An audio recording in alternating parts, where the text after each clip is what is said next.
Hey guys, today I'm teaching you how to publish an app on the Google Play Store using Lovable AI. Perfect if you build your app and want to go live in 2025. Start by opening your Lovable AI dashboard. Select your app project and make sure everything is finalized. Design, icons, and app settings.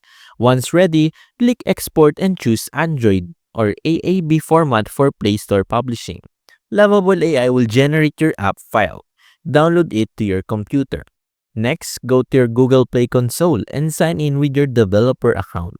Click Create App, enter your app name, language, and app type. Then hit Create. Upload the AAB or APK file from Lovable AI. Fill in the store listing details, title, description, screenshots, and icon. Set up content ratings, pricing, and distribution countries. Finally, review everything and click Publish. And that's how you publish an app on Google Play Store using Lovable AI.